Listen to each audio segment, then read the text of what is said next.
السلام عليكم ورحمة الله وبركاته. أنا نهى من قناة أكل بيتي مع نوني. ازيكم يا حبايبي؟ أخباركم ايه؟ يا رب تكونوا بخير وصحة وسعادة كده دايما يا رب. معلش انا غبت عليكم شويه، كنت تعبانه شويه، بس اللي راجعين بقى بتقلنا. راجعه بقى بوصفه جميله قوي، وهي طريقه عمل الحواوشي البيتي. بنص كيلو لحمه مفرومه هنعمل كميه كبيره من السندوتشات، وهنعملها احسن من بتاعه المحلات. انتوا عارفين حاجه بره غاليه دلوقتي، ولكن وطبعا كمان هتبقى احسن وانضف وارخص. يا رب تعجبكم الوصفة بتاعتي وتجربوها وتقولوا لي ايه رأيكم في الكومنتات يا حبايبي، لان ارائكم بتهمني جدا. وعايزة لسه مشتركش في القناة ينزل يشترك في القناة فضلا وليس امرا. وعايزة لايكات كتير وتدعموني بارائكم الجميلة، تعملوا سبسكرايب للقناة عشان يوصلكم كل جديد، وتعملوا شير للقناة عشان يوصل لكل حبايبنا. ويلا نسمي الله ونصلي على رسول الله صلى الله عليه وسلم عليه الصلاة والسلام ونبدأ الطريقة. بسم الله الرحمن الرحيم. ادي نص كيلو لحمة مفرومة، انا بحب اغسلها. وبعدين جبت حوالي 3 بصلات كبار وفرمتهم بالشكل ده، ودي ميه البصل وهقول لكم ليه. والتوابل بتاعتي شويه كركم، شويه 7 بهارات، فلفل، كمون، كزبره، بابريكا، بهارات لحمه، او ممكن لو عندك لحمه مفرومه مفيش مشكله، دي بهارات لحمه عاديه، ودي ملح. طبعا الكميات انا عامله لكل واحد معلقه صغيره، ما عدا الكزبره معلقه كبيره هو والملح. بعد كده العيش انا فتحته بالشكل ده زي ما شفتوا، وجبت كمان 3 طماطمات كبار وقطعتهم بالشكل ده كده، وفلفل اخضر وفلفل الوان. ولو ما عندكيش فلفل الوان ممكن تستبدليه بالفلفل الاخضر عادي خالص، ما فيش مشكله.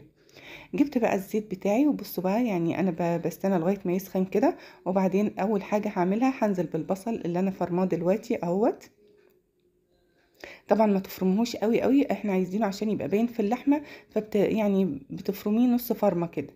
عايزه تقطعيه بايدك مفيش مشكله، ولكن انا استسهلت عشان يعني ايه ما ياخدش وقت.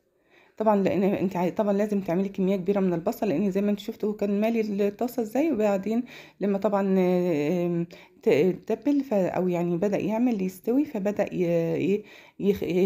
يخف شويه، فعشان كده انا عملته كميه كبيره. بعد كده نزلت بقى بالطماطم والفلفل، ونزلت كمان بالبهارات اللي قلت لكم عليها. وبعد كده بقى قلبتهم كده تقليبه حلوه، حوالي دقيقتين 3 بتقلبي فيهم كده. وبعد كده هنزل باللحمه المفرومه، وادي معلقتين كبار معجون صلصة يديني بس لون دي طبعا الخطوة دي اختياري. هنزل بيها على اللحمة المفرومة بالحاجات اللي احنا عملناها. شفتوا النص كيلو بقى قد ايه يا جماعة؟ بسم الله ما شاء الله.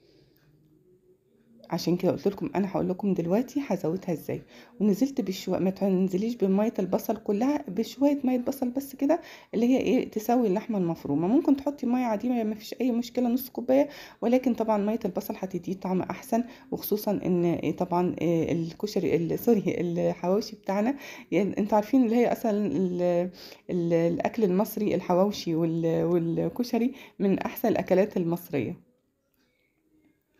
دلوقتي انا جبت العيش وقصقصت الحته اللي فوق كده، الحته الصغنطوطه، بس طبعا العيش كان بسم الله ما شاء الله كبير يعني. فعشان كده قصقصت الحته دي كده الصغنطوطه خالص، علشان اعرف احشي بس العيش من قلبه زي ما انتم شايفين كده. ما تعمليش حته كبيره، يا دوبك كده الطرف بتاعه. ممكن انت تفتحيه عادي من غير ما اقصه كله، بس هو ممكن يعني ايه الحته اللي فوق ممكن تتهري شويه، فعشان كده انا قصيتها بالشكل ده كده حته صغنطوطه خالص. بعد كده اللحمه خلصت اهي معايا، واستنيت هي بردت حاجه يعني زي يا دوبك كده بردت حاجه بسيطه، بس لسه طبعا ما بردتش قوي. وبدات احشي بقى بيها السندوتشات.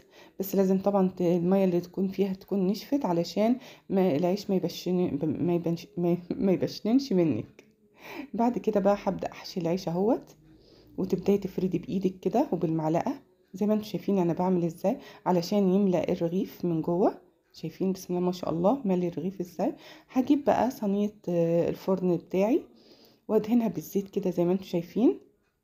ما تحطيش زيت كتير، يا دوبك بس دهنه خفيفه زي ما انتم شايفين كده، بدهنه بس دهنه خفيفه كده عشان ما يتحرقش. وعلى البوتاجاز وولعنا العين الوسط الكبيرة الحلوة دي. وبعد كده هنحط بقى السندوتشات بتاعتنا، وهندهنها بس من الوش والظهر كده بالزيت برضو خفيف جدا عشان ما يبقاش تقيل على المعدة، بس مجرد ان هو يعني ايه يحمر بس.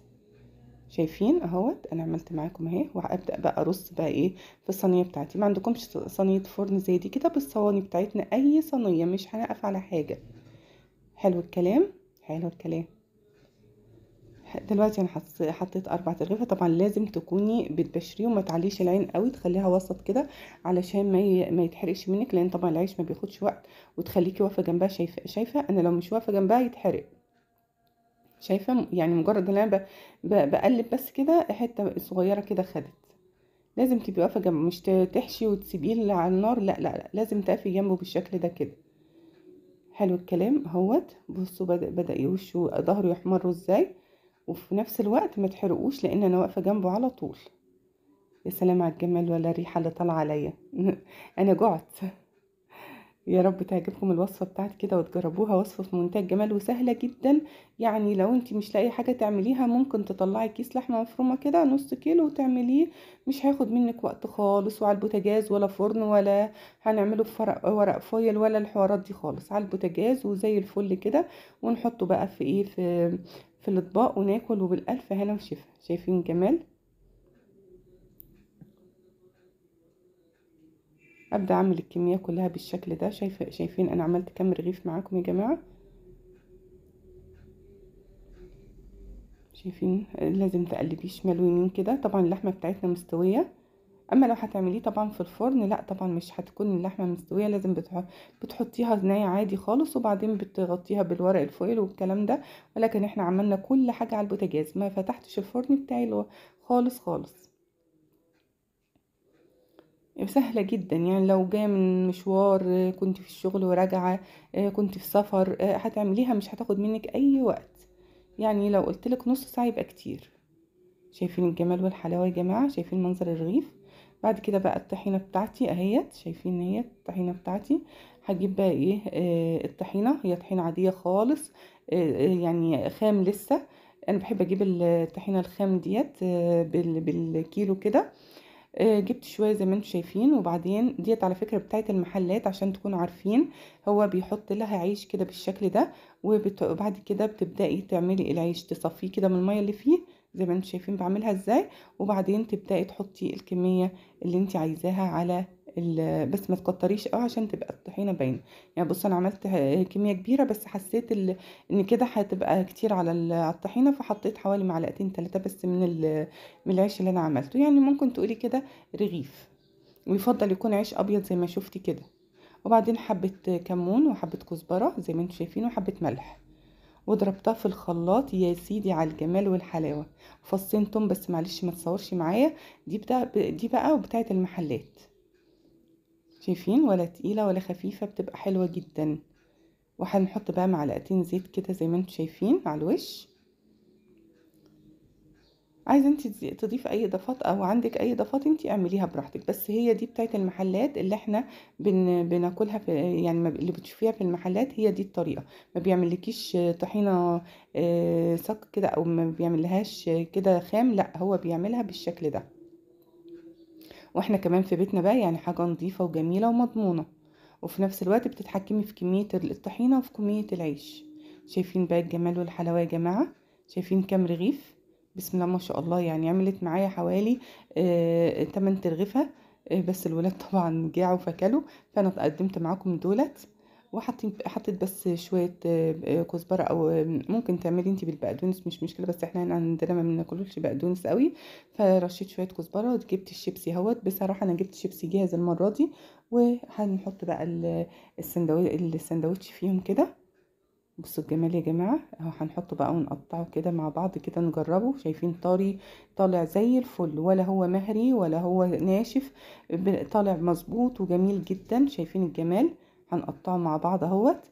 لسه مشتركش في القناه بقى ينزل يشترك في القناه فضلا وليس امرا لحد دلوقتي. وعايزه لايكات كتير وتدعموني بارائكم الجميله. وتعملوا سبسكرايب للقناه. وتعملوا شير للقناه عشان يوصل لكل حبايبنا. شايفين الجمال. والسلام عليكم ورحمه الله وبركاته.